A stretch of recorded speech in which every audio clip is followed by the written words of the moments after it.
sería entender que estos sistemas son, en términos generales, una primera configuración del delito conforme al sistema causalista. El causalismo, la producción de un efecto que es nocivo a la sociedad, un resultado jurídico perjudicial, nocivo, desvalioso, fue concebido en primer lugar desde una perspectiva que era jurídica causal, del causalismo jurídico. A este sistema, primer sistema del derecho penal, que desde sus orígenes, en inicios del siglo XIX, tiene ya representación, pues, es postulado ya por la doctrina científica, sucedió en el siglo siguiente, sobre el año 33 del siglo pasado, del siglo XX, el sistema final, el nuevo sistema del derecho penal, el sistema de la acción finalista, el cual ha convivido en el tiempo, en debate y diríamos en debate de postulados, de entendimiento, con el sistema causalista, pues a lo largo de muchas décadas, desde los años 30 del siglo pasado, pues hasta la actualidad, podríamos decir, porque todavía sigue habiendo algún sector de la doctrina penalista que sigue los postulados propios del sistema final, del sistema finalista. Por lo tanto, un primer sistema histórico fue en evolución histórico-dogmática del derecho penal, fue el sistema causal, seguido posteriormente por el sistema final, y ya en las últimas décadas del siglo XX, a partir de los años 70, surgió un sistema llamado social, reformulado por un sector de la doctrina penalista, que recuperaba postulados y planteamientos tradicionales, históricos, que habían quedado relegados en el tiempo, preteridos en el tiempo, y que dio lugar a un nuevo contexto, el sistema social. Ya no se atendía a la causa de un efecto nocivo, ni al desvalor de acto, de la finalidad, es decir, el contenido voluntario de la conducta de la persona dirigido hacia una meta finalista, ni causalismo ni finalismo, sino que otorgó principal relevancia al aspecto del desvalor social de la conducta. La conducta socialmente intolerable en toda sociedad no suicida, en toda sociedad de valores o de principios y de justicia. Ese concepto último de la conducta que es socialmente intolerable fue lo que propugnó el sistema social, el cual, a mi entender, fue eslabón de introducción o diríamos de tránsito o transición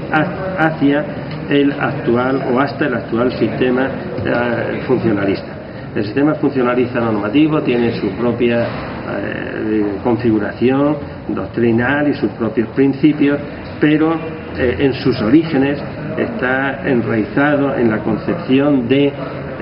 las relaciones sociales y la desvaloración jurídica. Aquello que socialmente es no aceptable, porque es desde todo punto de vista rechazable socialmente, es lo que constituye el fundamento que legitima a la intervención de un derecho penal conforme al sistema funcionalista normativo. Doctor, ¿en qué consiste la dicotomía categorial del concepto cinético y el concepto analítico del delito? Claro, estas son unas concepciones de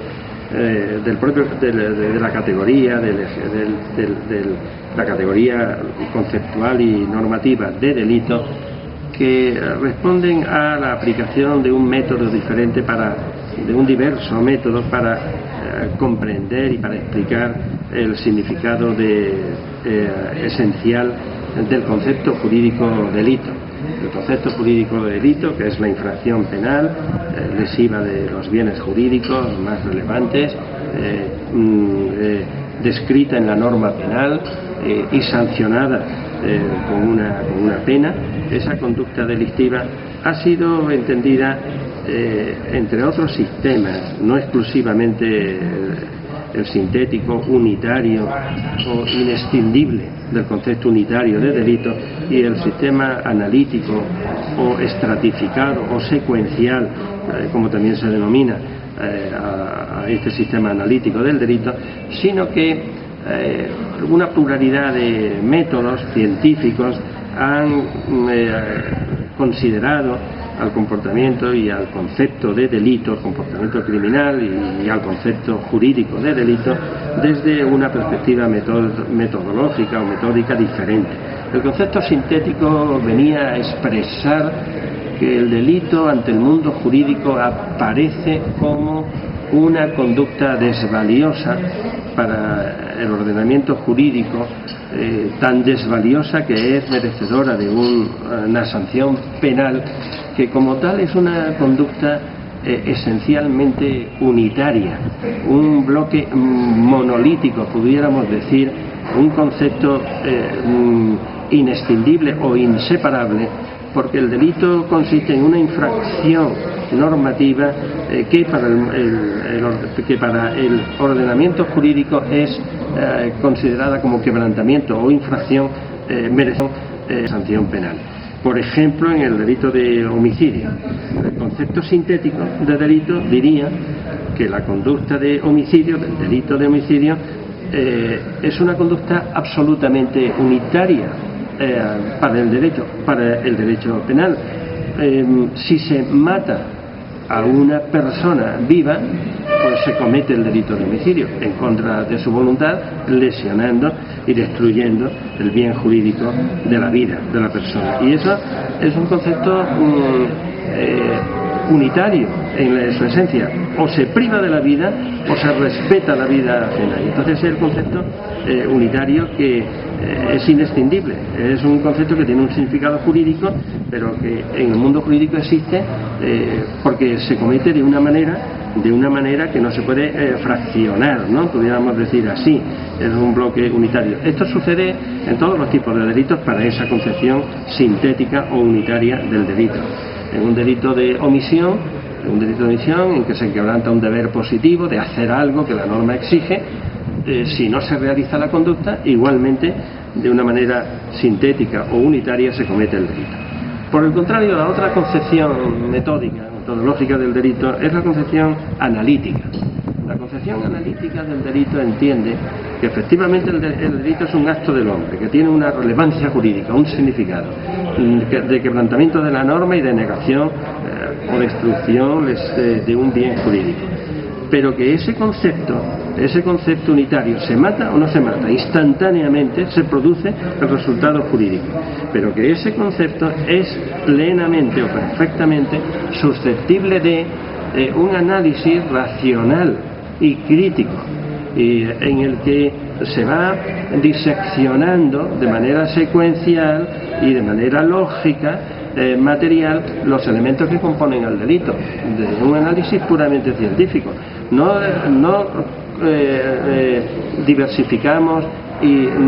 destruimos la naturaleza del delito, hacemos un concepto de delito que desconfigura, no llegamos a una negación del concepto de delito, sino que se explica mejor el concepto de delito, se entiende mejor el concepto de delito si se examinan los distintos caracteres o elementos que lo integran. El hombre, el sujeto activo, realiza una conducta que puede ser activa o puede ser omisiva. Ya este es un primer análisis necesario sobre el concepto de delito a nivel de la acción. También se podría decir el sujeto de la acción, sujeto activo y sujeto pasivo. La naturaleza o contenido del delito. Es un delito de mera actividad, por ejemplo, puramente formal, una expresión falsa, una indicación o una expresión de sentido desvaliosa, contraria a la verdad exigible, al honor o al respeto debido a una persona o a una institución. ya vamos examinando, con arreglo a este método analítico o a este concepto analítico, la acción, los sujetos, el resultado material y el resultado jurídico, los elementos del tipo, contenido de antijuricidad, la imputación y fundamentos de atribución de responsabilidad, la culpa